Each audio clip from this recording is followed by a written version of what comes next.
black represents the darkness from which we came. The white represents the light in which we now live. And the red represents the passion it takes to live recovered on purpose. What is up? What is up? What is up, everybody? So excited to be here with you and with my boy Matt Traver with Never Give Up. And guys, we are going to get into it tonight. I'm so excited to be going live again. And we are live right now on Facebook in the Recovered on Purpose page. We are live to the YouTube page. And we're going to be talking about how to find purpose in your recovery. And obviously, everybody knows that I have found my purpose in sharing my story. And I believe that it's the number one relapse prevention is sharing your story, finding that purpose, helping that addict that's still suffering. And, you know, we're going to get into how you can find your purpose. So, Matt, super excited for you to be here and tell everybody what's up. How's it going, everybody? I'm Matt Traver. I'm president of a Wisconsin-based nonprofit called Never Give Up. It started off as a Facebook group that, you know, was started April Fool's Day of 2020. And we, took the Facebook page, and then you want to talk about finding your purpose in recovery. Like, it just started with my guy, David John Peters, and it was just a cell phone and an idea, which turned into a dream. And now we are official 501c3, in the state of Wisconsin. We are currently in the process of opening up, or, raising funds to open our own sober living and prison reentry homes, and I have a day job or whatever, but my purpose in life, my life's work is now never give up and seeing this vision through. So, amen. And I love that because it's so needed. And I think, so many people are, being found with crimes on their record, being found, in jail from their addictions. And, I've met a lot of people that come out and don't really know what to do. There aren't a whole lot of resources. There aren't a lot of places to, live, or there aren't a lot of jobs that will accept somebody that's been to prison. And there needs to be reform and all that. But I love that that's what you've found as your purpose. And I do want to give a shout out to Crystal. She's coming in from California and is on day 4. Give it up for Crystal. And we have all been there. Everyone in recovery has been at the point where they were on day 4, right? And 4 days is a miracle. Keep going. Keep going. Amen. Matt, what would you say to somebody at day 4? What should they do now? That's 4 miracles, man, because, I remember my first 24 hours. That's why I always say, here's to another 24, because you just got to make it through, for the first 5 minutes, the first hour, the first 2 hours, the first 3 hours, and then days turn to weeks, weeks turn to months, months turn to years. So day 4 is huge, man. 4 days, especially if you have what I have, the real strong addictive gene, day 4 with no substances, no drugs, no drinking, whatever. That's amazing. Keep going. Amen. And I'm all for that with the another 24. And that can be looked at in our recovery from addiction. That can grow. What that means to us with, another 24 early on at 4 days, 5 days, 30 days. Another 24 can mean not using for another 24 hours, right? But at a certain point, what's beautiful about recovery, when you find that purpose, when you find that life that you're going to live, those things that you're going to go after, right? Another 24 is another 24 hours of living into it, right? So stay strong, keep going, because very soon the obsession is going to be lifted from you and you're going to live a whole new life and a whole new way of going another 24. Amen. And we've got people coming in from Idaho. And Eli, what's up, Eli? And we have someone from Carrie. What's up, Carrie? From New Hampshire. And she loves helping people get sober. I said in the comments to let us know, where you're coming in from and what your purpose is. So day 14 coming back. Taryn, awesome. We are the beautiful thing about recovery also is that we're inclusive. I've never been to a fellowship that will tell you, hey, you relapse, you're not welcome back. Relapse, I don't say that it's a part of recovery because I don't believe that. No. However, it happens with a lot of us. I was a chronic relapser. I could not get 30 days sober. So whatever's working for you to get 14 days, do it until you find what's going to work for you to live a new life, right? And she's coming in from Vancouver. Hey. Yeah, we've got a few people coming in from Ohio. Got some hearts coming in. We got Baltimore, Maryland. Oh, we got a lot coming in. Yeah, so brother, we are going to talk about, let's go into, why it is that we do what we do, kind of our stories, where addiction took you. And we'll start at the end. Let's not like go into how we started and everything, but like where we really ended up and why it is that we do what we do. So in the last like 6 months to a year of your addiction, where were you at?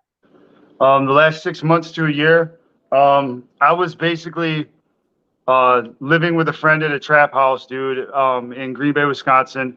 The house, I wasn't there, I was in jail, but the house was actually on an episode of Cops while I was in jail. And when I called my best friend, she was so excited to tell me that Cops was at the house, like it was a good thing. And I don't know if that's just kind of where I was at in life. She was like, "You'll never guess what happened." I thought it was going to be great news. She's like, "The show Cops was here." I'm like, "So you mean to tell me that there was nothing going on in Green Bay, and the one cop showing the cameraman around or whatever was like, I got a place." And, so that's where I was. I was known. The house was known. I was doing meth and heroin every day through intravenously or through a needle shooting up, but like clockwork, like it was part of like some workout regimen I was doing. And it was just, I was at the lowest of the low. I was always sick, but I was wide awake. And, like heroin made me physically sick enough to where I was down to steal, rob, and do all these horrible things. And then the methamphetamine made me spiritually sick enough to make me think it was a good idea. So it was just like one bad decision after another, after another, after another. And I'm surprised it took me as long as it did to get caught up the way I did. Like I remember when I finally got arrested at gunpoint, like when they surrounded the house for the last time, I was actually like relieved, because like I knew where I was going to sleep. I knew I was going to get to bathe. I knew I was going to get to eat food. I knew I didn't really have to worry about day-to-day necessities. And I don't know about you, but being relieved that you got arrested and that's like a vacation to you it's insanity at its finest. And that's where I was the last 6 months to a year. I had 9 different Facebooks because I forgot the password, and I was saying the most like outlandish. You could just tell it's like the diary of a lunatic. Yeah. I wasn't making a lot of sense. I thought everyone was out to get me. Some people were, but that's neither here nor there. But like, I just was very miserable. And then when I first started getting sober, someone's like, because they always say get out of your comfort zone, and they're like, what's crazy is you're very comfortable being miserable. You're very comfortable being, starving, being dirty, being grimy, doing all this. And once they told me that, you're so used to living this way that's terrible, being successful, making moves, leveling up, getting a job. It's uncomfortable, so it freaks you out when you're doing the right things because you did so much wrong for so long. Right. And that was just like, pow, you know what I mean? Also, like the last year though, I remember I was very emotional. Like I was throwing temper tantrums if I didn't get drugs, and I would like do drugs with people and then make them, help them, call them to have me like rob people. Why did I do all my drugs with you, even though I'd invite them over or whatever. And I was just the worst version of myself that is imaginable. I think I'm a pretty decent guy today. So it's like back then I just didn't care. I didn't talk. Like I would hug my drug dealer every day and tell him I loved him, but I didn't talk to my son for 6 months. I wouldn't call my mom for 3 months. You know what I mean? But I love you, bro. You're my favorite person because you got my dope. But you know what I mean? And that's just where I was at. Like up was down, black was white, day was night. Everything that, like I felt like I had dyslexia and schizophrenia all in one evil sickness. Yeah, like, I get that. Nothing made sense, and everything was out of whack. So yeah. And something you said that I had an experience with in my last days also was that gratitude of being arrested, and at one point of my end of my addiction, right, I was going to 2 12-step meetings a day. I was going to church every Saturday and Sunday. I was going to Bible study every Tuesday, and I was really trying to get this thing. And I even went into my probation officer. I was on felony probation, and I would show up at his office randomly and just be like, I'm high and I can't stop, put me in prison, please put me in prison. Yeah. And he wouldn't, and he would try to find me treatment, and the treatment centers turned me down. And I remember this one time how we used to live, I had been up all night and I had this car that this girl let me borrow. And it wasn't stolen, but I did have to start it with a screwdriver. Right. Yeah. That's just how we lived back then. Yeah. Amen. And yeah. it was probably 4:30 in the morning, 5 o'clock in the morning. And I'm driving and I have dope on me. I have needles on me and everything. And I pull up to this stoplight and it's on this little incline hill like this. And I pull up there and the car dies. And then right when the car dies, I look over to my left and there's a cop. And I open the door because I was going to try to figure out like what I'm going to do because it wouldn't start for me. And the screwdriver fell out of the car onto the ground. And when that happened, I didn't close the door or anything. I was like, all right, finally, they're going to get me. I'm going to get a violation. I'm going to go to prison and I'll actually be able to quit using, I'll actually be able to get this thing. And I remember it was a relief, but then, God showed up. Yep. And at that, when the cop pulled up to me, I remember there was no other cars. There was nobody else around. And then I look in my rearview mirror and notice that there was a car behind me and the door was open. And then I looked to my left and this guy was like, hey, I'll push you, and he's there to help me, and I was probably a week or two before I found recovery, and we get to a point where we feel helpless. We feel hopeless to where it is a good thing to be arrested. It is a good thing to go to prison because it's our last hope. And another thing you said that I have found in every single addict and every single person in recovery that I have either seen on both sides or helped get to the other side is that they're a completely new person. Yep. All of their thoughts, all of their actions, all of their feelings, it's as if they're a different person, but they're standing right there in front of you, but you see this different light in them. Yep. And that's why it's so beautiful to help people get to that point. In our recovery, it's like the most beautiful thing, watching people get from where we were to, where we are now. Absolutely. And I saw a good friend of mine hop on here, and he is in Colorado Springs, and his purpose is to help other gay men overcome addiction. And we have Wesley. It's good to see you, brother. And we've got Scott coming in from Maine. There we go. And spreading the message of hope. And yeah, he's all about shenanigans. Yep. And that's, I don't know about you, but at the end, my life was not about shenanigans anymore. It wasn't about having fun. It wasn't about joking around with people. It wasn't about, making people laugh. It was just about trying to find relief. That's right. Relief in any way that we could do. Right.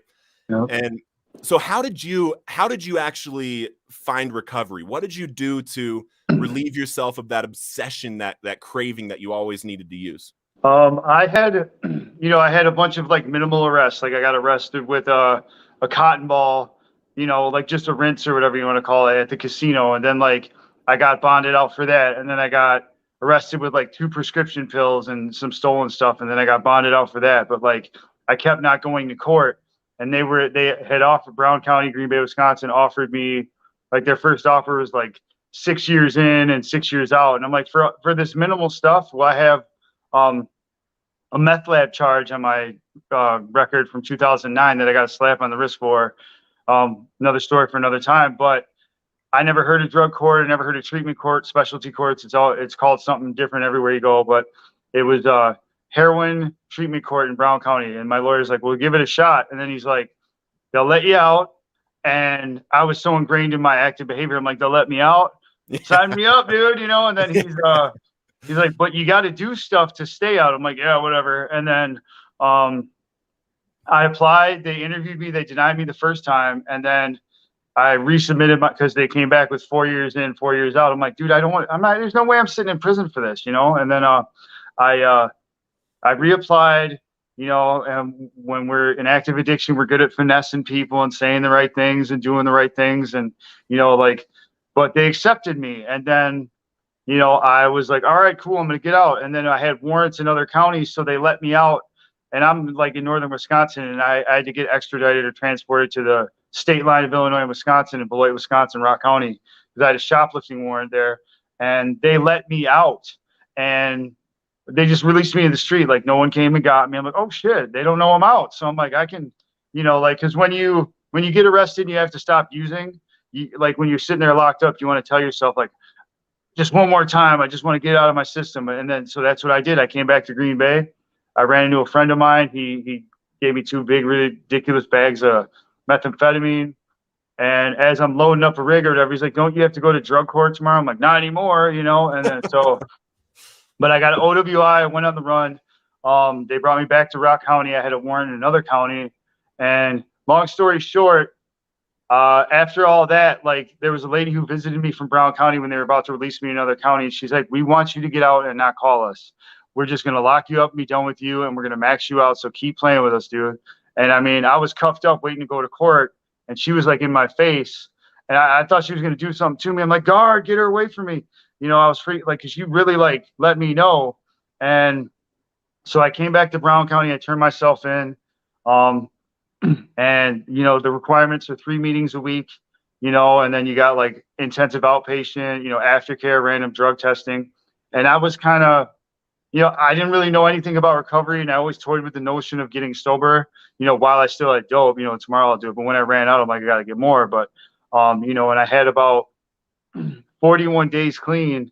And then I was in the program. I was doing okay. But again, I was doing just enough, the bare minimum, and when you do the bare minimum, you don't really want to do the stuff.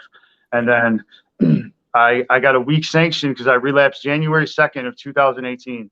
That was the last time I did dope, and I mean, I had some till the 4th when I turned myself in, but, and then they locked me up for a week.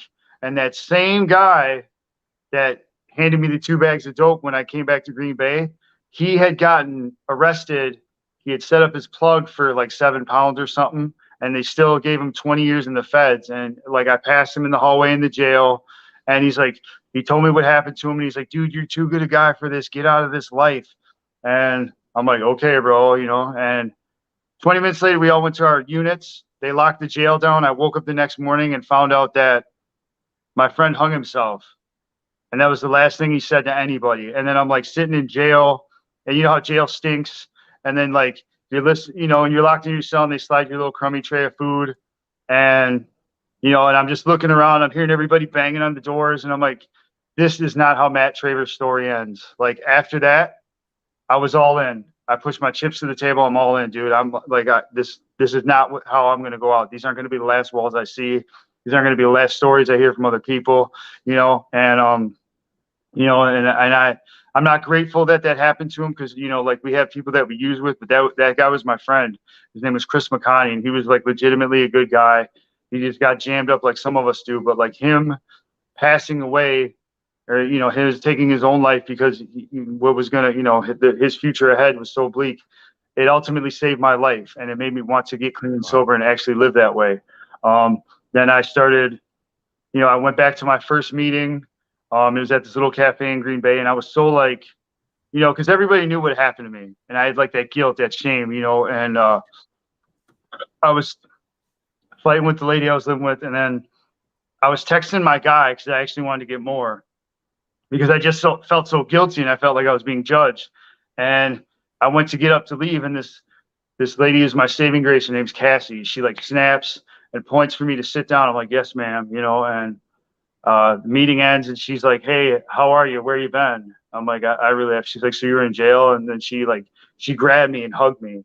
And like, that was the first time that like I ever felt like compassion and love in a long time. Like she hugged me, and I needed that hug so bad. Like that hug saved my life. And then, I just started going to meetings, and then I was in sober living, and then I became president of the sober living house, and it made me, stronger in my recovery to hold others accountable and be accountable. And I was like in court, and I was doing really good in court. And I just really took my recovery seriously because I realized it was life or death. There's no, it's jails, institutions, or death. But for me, if I go back out there, I'm going to die. I'm going to be in one box or another. It's going to be a cell or, a casket. And that's what brought me to recovery. It was drug court. And then I got to the rooms in Narcotics Anonymous. And I was a heroin and meth addict. I did everything else in between. So I started going to Heroin Anonymous, Crystal Meth Anonymous, any anonymous thing I could do, because like I never went to a meeting. I didn't have just one addiction, so I took something away from everybody in all those rooms. Yeah. Yeah. Yeah. I mean, we qualify for all the A's. That's what I say. Yeah. And that goes to show that, our friends that were coming back with, 4 days and coming back with 14 days, take that message, take us right now as giving you that hug, telling you that, this time can be the time, right? This time can be the time that you are clean and sober for the rest of your life. And you said that, early on in recovery, it helped you to, when you got the president of the sober living house, right?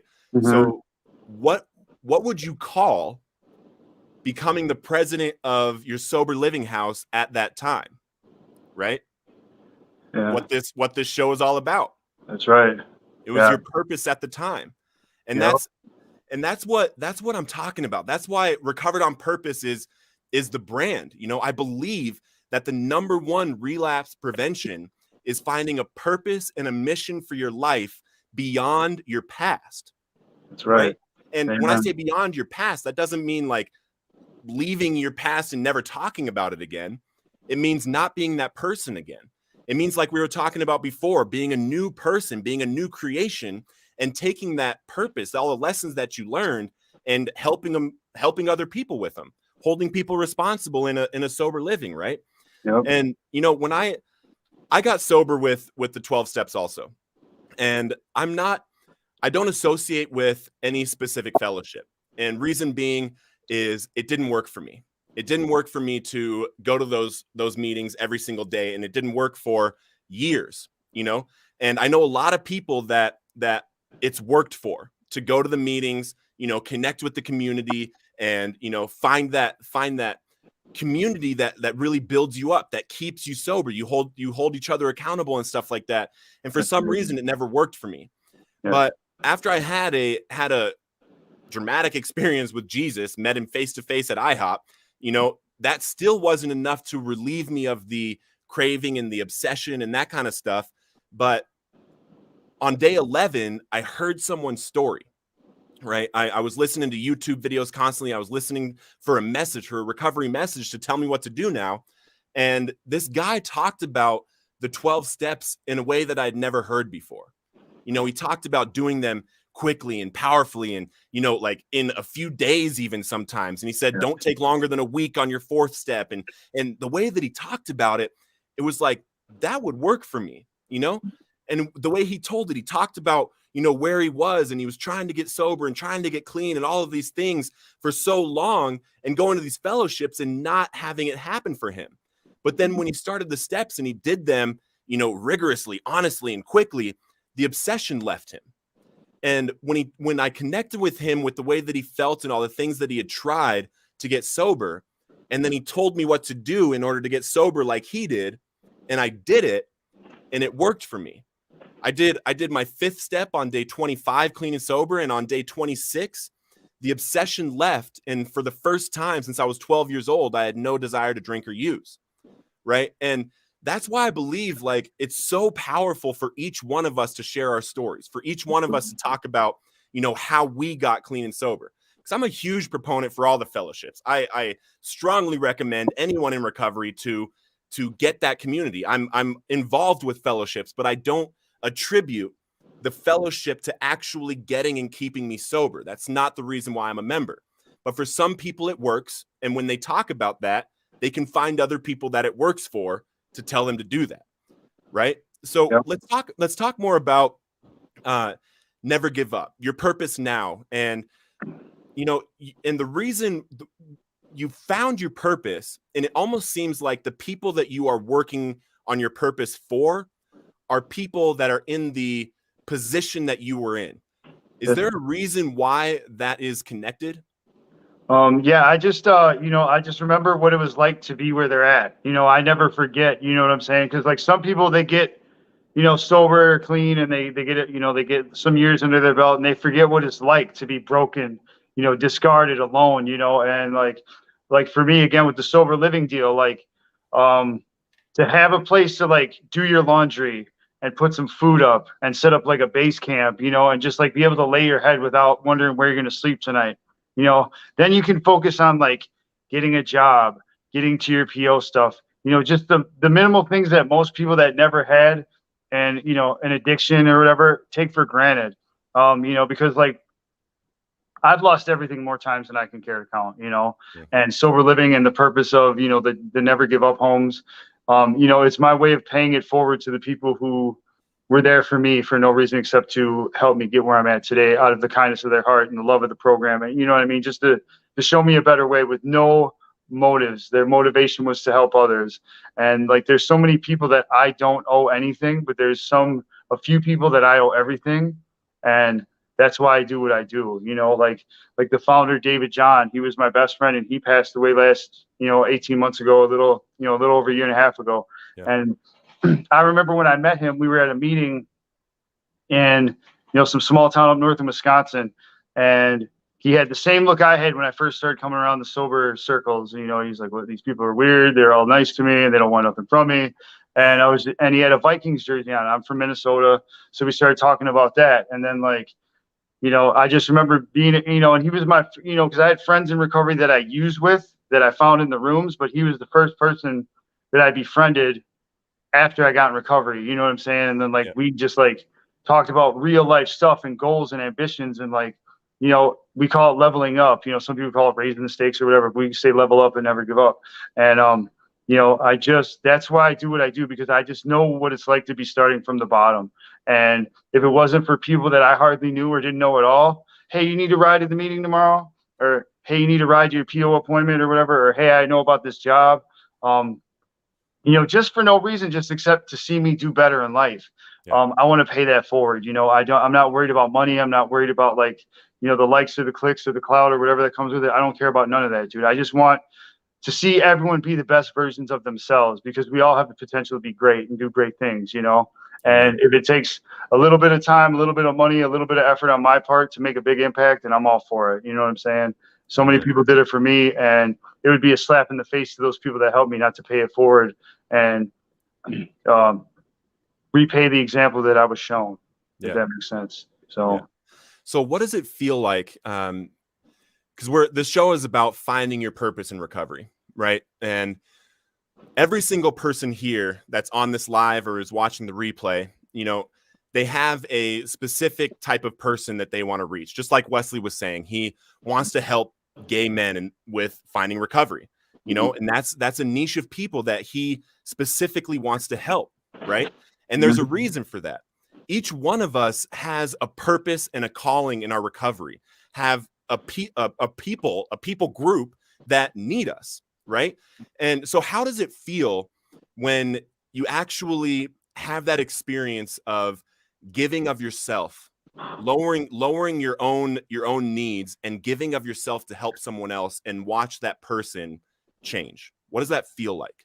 Like, it's really hard to put in words, man. It's just incredible. Like, it's just amazing to see like someone again who looked like with Dave, like he within 3 months he was moving different, he was smiling different, he was acting different, he wanted to be different, you know, and he was really starting to figure things out. You know, nobody's perfect and no one progresses perfectly, but as long as you make progress, you're doing it just fine, you know. And I just it's amazing, you know, because like you see so many people come and go, you know, like it's like a revolving door. Some people are there to appease their PO. Some people are there, you know, because their family forced them. And, you know, half the people, like I didn't even want to be there in the beginning, you know, I didn't take it seriously, but to see people just fight for their lives, you know, and like go to any lengths to get what we have, you know, it's indescribable. You know, it's the only thing I can say is it's God. Like, you know, it's just like, it's a true epiphany. It's a true religious experience. You know, it's a true, you know, I can't even put into words, you know, like it's amazing. I love it. I love it. Yeah. The reason I ask that is the things that we pursue in our recovery are, you know, it can be a good thing or a bad thing for our recovery, right?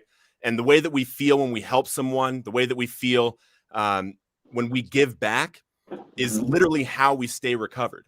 And I Right. remember at a point in my recovery, I was doing really, really well, like with other things. I had a business that was doing really well. I had an apartment that I had, in downtown Denver. I had never had a place like that. I had a brand new car that I had never had before. And I was making income that I had never experienced in my life that was actually like steady and like I can count on it and I'm not putting it all in my arm type of stuff, Right. Yeah. And I got to this point where like life was great, but I felt empty.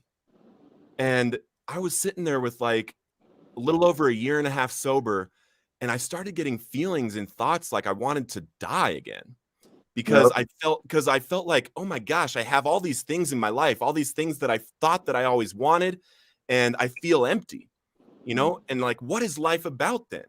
What is this about? I got recovered. I got the business, I got the car, I got the apartment, but why is it that I still feel empty and alone? And I got up and I walked over to my bed because I immediately recognized like this is not supposed to be happening. And I dropped down on my knees and I started praying to God. And I was like, God, what is this? I'm sick of this, God. And it was the same prayer that I made at the end of my addiction. Like, just let me die, or, like, what do I do? And I said, God, I want to help. Show me how to help millions of people, God. I want to help people. Like, show me what to do. Show me what my purpose is. And then I went to bed. And the next morning, I said the same prayer. I dropped on my knees and I prayed, and I was saying the same thing. Like, God, I don't want to do things that are empty. I don't just want to chase this thing because I feel empty. Show me what I'm here for, God. Show me what I'm here for. And, later on that morning, I don't know if it was like 15, 20, 30 minutes later, I was eating breakfast and I was scrolling on Facebook and I saw this ad, right? This ad for this Christian business conference, how to bring God into business. And I was like, Christian business conference? I've never heard of anything like that. And I was like, I look at it and I'm like, well, I guess that might be a sign, So I click on it and I go to the event. I in the first night, and I went there on a whim, didn't know anybody there, went alone, bought a ticket to California, bought a hotel and all that stuff. And the first night, right in front of the stage, and Jesus Culture is playing worship music, and I got my hands up and I'm like, worshiping or whatever. And then I just hear this voice, this voice that goes through my head and it just like lands in my heart, this soft voice. And it said, your new company is called Recovered on Purpose. And I was like, that's good. And I like pull out my phone and I looked on the Secretary of State and I looked on GoDaddy and like made sure everything was available. I was like, dang, okay. And then later on in that conference, there was a speaker that came up that was talking about how to publish a book, right? And then I'm listening to him. And then during his speech, I heard that voice again. And it was like, if you publish your book for your 2 years clean and sober, you're going to inspire a whole bunch of other people to do the same. And I was like, all right, well, it's September 28th and my sobriety date is November 6th. And I don't have a book. Yeah. So I was like, all right, I guess that's what I'm doing for the next 5 weeks. Went home and I sat down, I put my phone away, and that became my purpose in a way that was like, that was driving me in that time, right? And in those 5 weeks, I sat down and I wrote that book and got the editor, I edited it, do all this stuff, and then I got to publish it on my 2 years clean and sober. And the purpose that I've found in it, and what I've learned from God for me, is my purpose is sharing a story, and in a way that shows everybody in recovery the power of their story.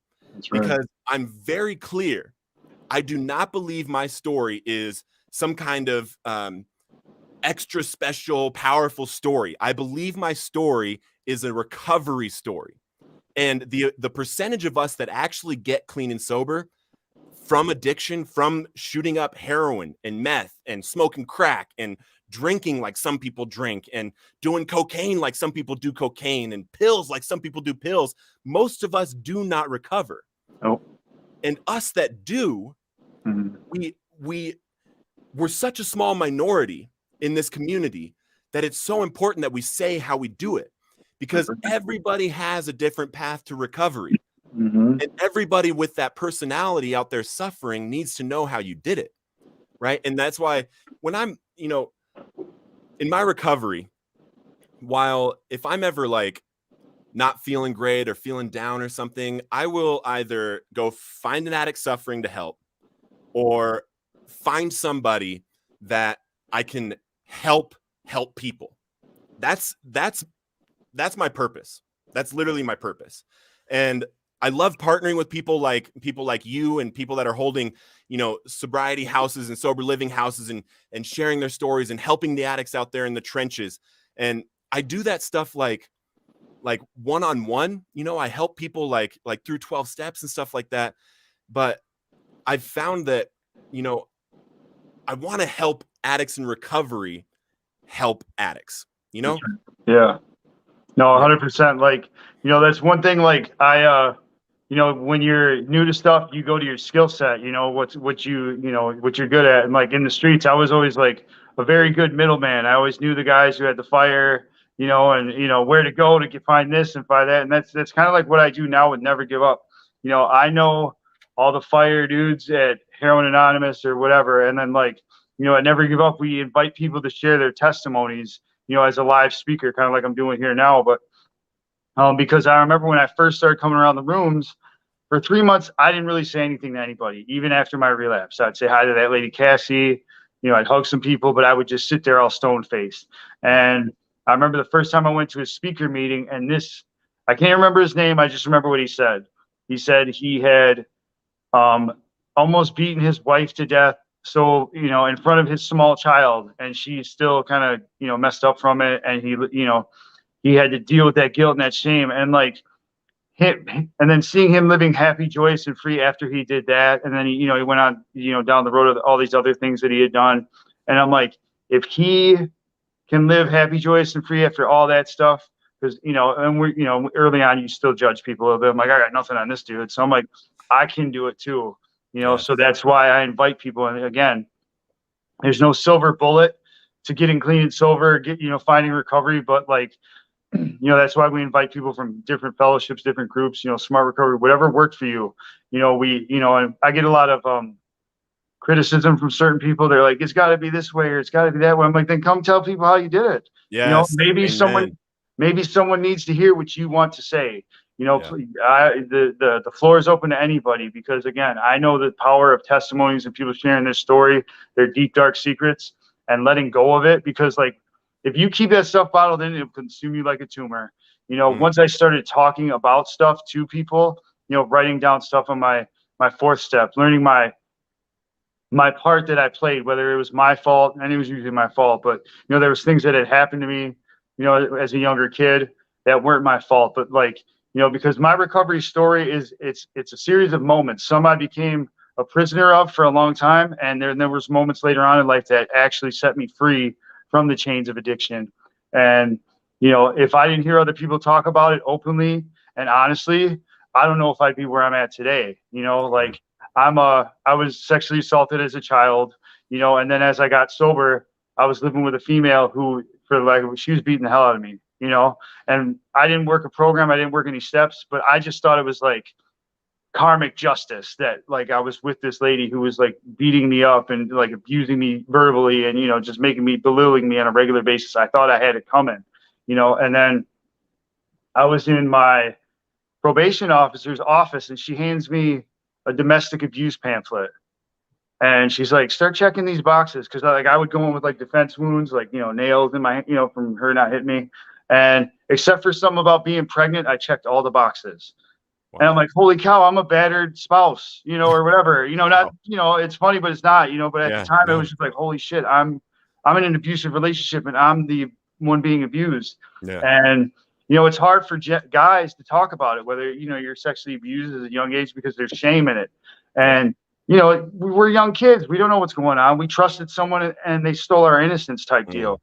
And then, if we're the victim of an abusive relationship as men, it's really hard to talk about, but like, I feel if I share my experiences with that, with the sexual abuse and the, domestic abuse and all that stuff, if I can, make fun of me all you want, I don't care.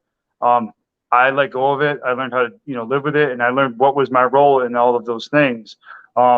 Because you had asked me earlier, who's the target audience or whatever that I want to work with specifically. It's people like that, to remove the stigmas and the judgment and the stereotypes that come with those things. Because one thing I learned in my long road of recovery is that once you start talking about things with people who have been through them, you realize you're not alone. Amen. And being alone and isolated is the most dangerous place for people with active addiction, in their genes. Like that's why Never Give Up was formed in 2020 on April 1st. They started locking everything down. I think it was like April 20th. And it gave people somewhere to go when they had nowhere to go. They could open their phones and then they'd see Dave or me or other people talking, and it gave them hope, and it was a distraction from all the negative media and all that other stuff. Yeah. But that's who I want to reach, the people that feel like they're the only ones who have been through it or have done what they've done, because we've all done horrible things. You know what I'm saying? Like we all feel like we've done the worst of the worst. And then as we hear other testimonies, we realize we're not the only ones who did these awful things. We've all stolen money out of our mom's purse. We've all been horrible sons, daughters, boyfriends, whatever you want to call it. But once we acknowledge it and we find people who have been through it, and then we realize we're not alone, it's easier to talk about. And then once we talk about it, we let go of that stuff, and then it no longer holds us prisoner, if that makes any sense. Like one story about Never Give Up, like in the early beginning, there was a lady, she had 6 children, and she had just lost her significant other to cancer. And then I found a lady 2 hours north in Wisconsin. She had 5 children. And a couple of years back, she lost her significant other to cancer. And I actually introduced those 2 ladies, because who else know they? Because they actually know what the other one's going through. So they became like a real support structure. And it was like, you asked me about like the light coming on and the glow. Those people found each other through Never Give Up. And that's like beauty I can't even describe in words. You know what I'm saying? So. Yeah. And I just got off a podcast about an hour ago where that exact thing came up, where it doesn't matter what we've been through. It's the vulnerability and the realness, because I don't know about your history or anything like that, but that guy that got up and was so vulnerable and so honest about the things that he had done, right? About beating his wife almost to death in front of his child, right? That sets that whole audience up to open up about their deepest, darkest things, right? Because it took me 8 years to open up about my deepest, darkest thing. And for those 8 years, I was lying about it. I was jamming a needle in my arm to forget about it, right? And we've got someone that wrote a story that I want to read out here. I got sober at a place in Kentucky that was focused on gestalt therapy, trauma, wounds, shame, empty chair work, strict abstinence, no smoking, no sugar, no energy drinks, no phone, TV, 1 cup of coffee a day, no choice but to sit in my crap and feel. And I think I really needed that. 7 years clean with no relapses. It saved my life. Recovery is possible. Amen, Adam. Absolutely. I love that. I love that.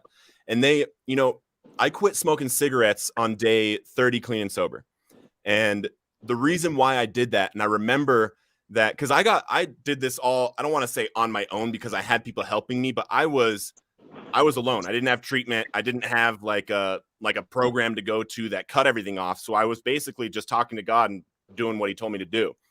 And I saw this commercial real randomly one day that said you're like 87% more likely to stay stopped if you quit using tobacco and cigarettes at the same time or near the same time that you quit using drugs and alcohol. And I was like, well, looks like I'm quitting that because I need to stay stopped.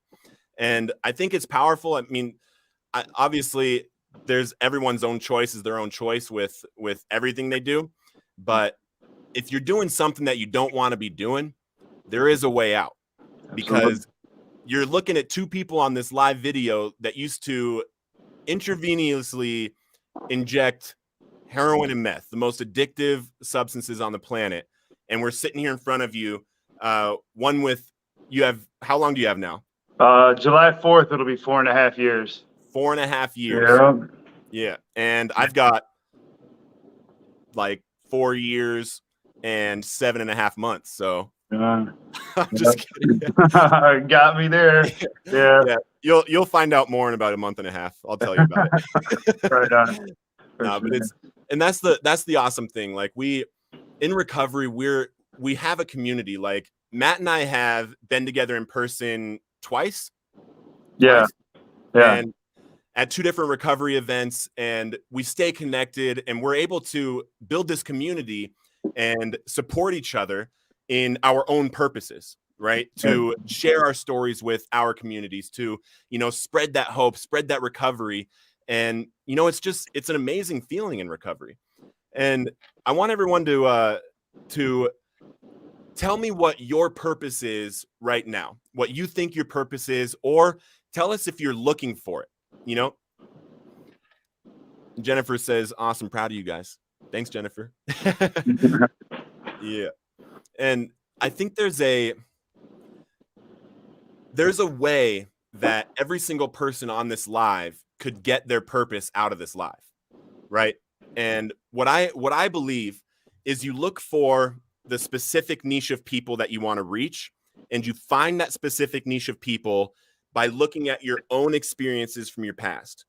Like you were just talking about, men that were abused, there's a specific message to share in order to reach men that have been abused, right? And being open, the fact that you just shared that with us, there's any men on here that have been abused, obviously they're going to feel more open about doing it, right? And every single person on here has a different story and a different message that they're able to give out, like Adam sharing with us that he basically got locked down. It wasn't jail, but basically got locked down with 1 cup of coffee a day. And that's what saved him. I met Jesus face to face at IHOP, did the 12 steps. That's what saved me. You had the drug court system and a bunch of run-ins and all that kind of stuff. And then the fellowships and everything. There's so many paths to recovery. We all just need to be loud and proud about it, Absolutely. Yeah. I like right before I moved to Green Bay, I completed probation for that meth lab in a little town outside of Madison, Wisconsin. And I had the choice to go to Green Bay, Wisconsin or Miami, Florida. And at the time I was kind of in my active addiction. I was doing just enough to stay high, but get through probation or whatever. And I'm like, this is where my addiction actually saved my life, because I didn't want to be in a place so far away. I couldn't drive a couple hours to get some dope, so I'm like, we'll go to Green Bay, but who chooses the sunny beach, the snowy winters of Green Bay over Miami? But I look at it now and, like I'll never root for the Packers or anything but I am super grateful that I chose Green Bay. I'm a Vikings fan or whatever, but that's neither here nor there. Hopefully your comments don't get a bunch of shade, but I was supposed to be here. I was supposed to come here, because I was supposed to find recovery here. I had to go through, and like people always get hung up on the things, the trials, the tribulations, and I'm so grateful today for the adversity that I faced, because it brought me to where I'm at, people like us, people in recovery that have, gotten clean and sober and overcame so much, I do believe that this is our purpose, is to help others find a new way to live, pay it forward like people did for us. I believe if I went anywhere else in the United States, I'd be dead or in prison for a long time. I don't think I would have gotten a drug court. If I would have went to Miami, I would have been dead in 3 months, because it's wild down there. It's like, yeah. I'm from the Midwest, and then me running amok in, the sunny beaches of Florida, it would have been all bad, and I just, like I truly feel that I've found my purpose. Like I said, I have, I have a day job or whatever, but like I truly feel that my life's work, my mission, my purpose in life is to keep this never give up thing going that me and my best friend started, to get these prison reentry homes and these sober living homes open, and just to keep telling my story and keep showing others that there's a better way. Like you said, it's a much needed resource, especially in the winters of Green Bay. It's -20 and you're getting out of jail or whatever. You're not waiting 2 days for a phone call from, to see if a sober living's open. You know what I mean? Yeah. You're going back to the trap because their door is always open 24 hours a day, 7 days a week. It's like Red Roof Inn. They'll leave the light on for you, and the first one's always free, but you better come back with some dough. You know what I'm saying? And because that's actually happened, because people that I used to use with, they'll get out and they'll hit me up. They're like, I heard you're doing good. And they're like, any places I can lay my head and get situated? And I'll get my feelers out or whatever. And within, a day or two, I'll get a response and they're already gone. And then I'll check crime reports. And half the time they're already rearrested looking crazy as all get out because, they couldn't wait that long. They were tired of walking the streets for the 12 hours, So that's my purpose, but yeah, So man. your purpose is to cut that 1 or 2 days of reach out Yeah. to being able to say, yes, I got a place for you. Yeah. Hold on. Let me see what we have. Yeah. Instead of, hold on, let me call some people. I think we got 2 beds at this place, 1 bed at this place.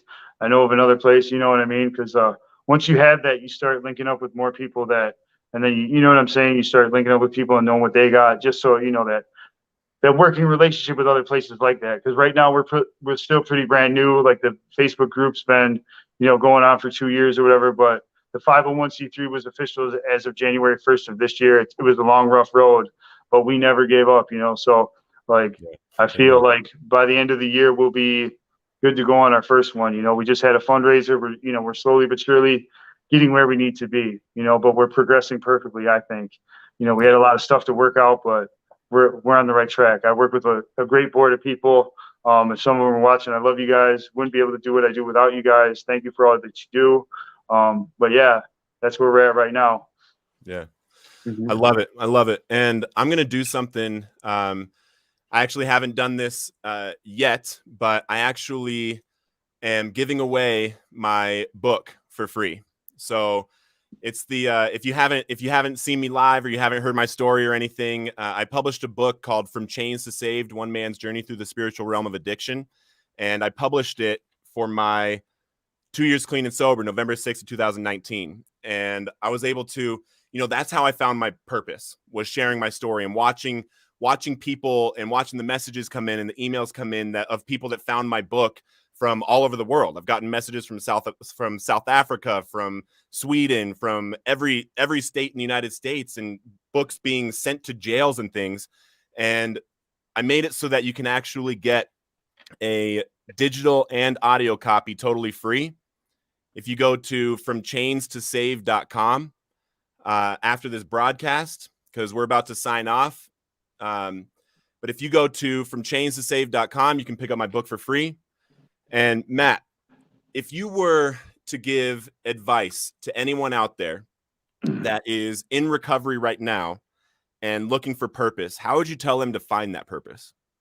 Like for me, I just, like I was about, like right before I met Dave, I had 2 years sober. I just got my own place, my own car. I checked all the materialistic boxes, but my service work and my recovery was really stagnant. I was just kind of like living, or existing, but I wasn't really living a life. And then I really liked helping people. I just, I asked myself what I would do if I won the lottery. Like if I didn't have to worry about money, what would I do to kill my free time? And I would help people, because I heard that somewhere. I think I saw it in a movie or something. What would you do if you won $1 million or won the lottery? And that would be your dream. And that's your purpose in life, because like, if you love what you do, you never work a day in your life, and like, sometimes it's frustrating because like, but I would just ask yourself, what would you do if you had all the money in the world? What would make you legitimately happy once you had all that money? I'm not talking about jewelry or cars or anything. Like, what would you do to occupy your free time if you didn't have to worry about money? And that would be your purpose in life. Amen. And started as a side project, started as something you do. If you're working 9 to 5, do it from 7 to 9 and do it from 5 to 8 or 5 to 9 or whatever it is, however much time you want to spend on it outside of work until it can become what you do. Right. Yeah. And Matt, have you experienced a guiding force or a higher power drive you towards any of this? Absolutely. I like once I got, like when it was happening to me, or I was going through it, I should say, I didn't see it as that, but I look back, and it's so obvious. Like when my first arrest in Green Bay, Wisconsin, I was set up. You know what I mean? I was set up by a guy who I actually Narcan back to life the day before. And I was going to Milwaukee to pick up some dope or whatever, and I just needed enough heroin to get down there and not be sick for the ride back. It's a 4-hour drive, and I just started getting queasy and sweaty and hot, and I just happened to hit this dude up. Little did I know that he was in the cops, or in the car with the cops. He just set someone else up, so they got a 2-for-1 out of this guy, and I went to meet him, and he gave me 2 shots for me and my girl. And weirdly, the ATF or the DTF let us do the dope, and then yanked us out of the car. And that was the first of many arrests, you know, and I used to curse this guy. I'm like, I'll kill him if I see him. But ultimately, and I know this wasn't his intention or whatever, but that ultimately was the beginning of a long series of events and arrests that got to me being recovered and saving my life. You know, like I remember another time I was broke and I was starting to get sick again. I was up for 3 days and I'm like, I just got to find a couple $100 so I can get this and that or whatever. And I kept trying to rob people and I couldn't. So I started doing things off script, you know, because I had a script or like a mantra or whatever. And I started making compromises. And like, I just, you know, I look back at it now and my higher power is like, come on, dude, seriously, just sleep it off, buddy. And then I kept pushing, and then I got arrested, you know, because I remember walking, I just want something to eat. I just want a place to sleep. I just want somewhere to shower. You know, it wasn't like a 5-star hotel. It was the county jail, but he gave me what I needed. You know, not what I wanted, but he gave me exactly what I needed. And like, I look back at all the things that had happened, and there was something greater than myself that saved me from myself. And I know that for a fact today, because there's no scientific reason I should be alive today. There's no legal reason I should be free today. I should be either locked up or 6 feet deep. And it's something greater than myself, you know, because there's no way my own decisions would got me where I'm at today. I know that for a moral certainty. Amen. And my advice to anyone out there that's looking for purpose, and this goes for anyone in recovery, doesn't matter what your faith is, doesn't matter what your belief is or anything, doesn't matter if you believe in God or not, you know, but if you get down on your knees and you humble yourself, and don't get turned off by the word humble yourself either, because it's actually it's the most powerful place you can come from. And if you get down on your knees and you say, God, I want to know why you made me. Show me why you made me and show me what I'm supposed to do now. And if you repeat that prayer, you know, a few times, you know, once a day or twice a day for a little while, you're going to start recognizing things come into your life that are going to give you the answer. And the point there is to start listening to those things as they come in and start acting on them. Because if you ask, you know, what's my purpose? And then a Facebook ad shows up that tells you to go to a Christian conference about business and you don't go, then you don't get to have that experience. So advice is talk to God about your purpose, ask him what it is. And, you know, if anyone's out there struggling and you're still using right now, Matt, what do you want to tell them? You know, don't like keep looking for something until you find what works for you. You know, again, there's no silver bullet. You know, like the first time I ever went to a recovery meeting, it was an Alcoholics Anonymous meeting in Kenosha, Wisconsin. I opened up with, I'm an addict. And they're like, this is for alcoholics only, get out.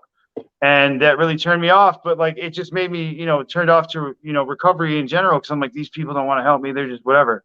But the second time around when, you know, I got to Green Bay, I kept going to different meetings, you know, and I found different things along the way, you know, and what ultimately worked for me at the end of the day was Heroin Anonymous for the most part, you know.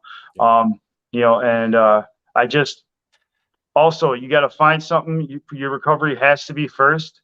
Find something to make you financially stable, and then find something to do that makes you happy, like a hobby. You know, some people it's gardening. Like me, I go to the gym, and I do service work and this never give up stuff, and that's what truly makes me happy. And if you can find a balance in that, you know, find a good balance of work, recovery, and stuff that makes you happy. Because I got sober to live. You know what I'm saying? I didn't get sober just to punch a clock and pay bills and help someone else build their empire. I got sober to live and live life and be happy, joyous, free, and relieve myself of the chains of addiction. And now that I've done that, you know, there's ups and downs and all arounds, but most of my days are really good. So, amen.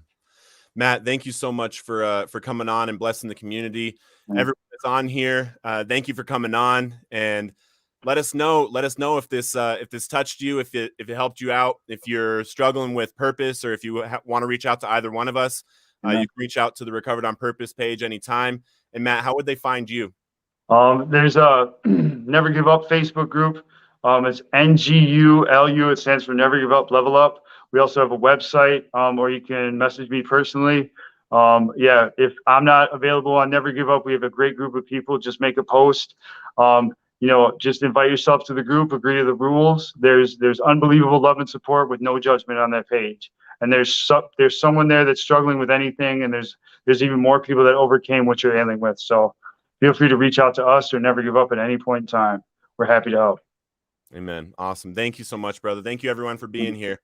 Love Thank you you, Paul. guys.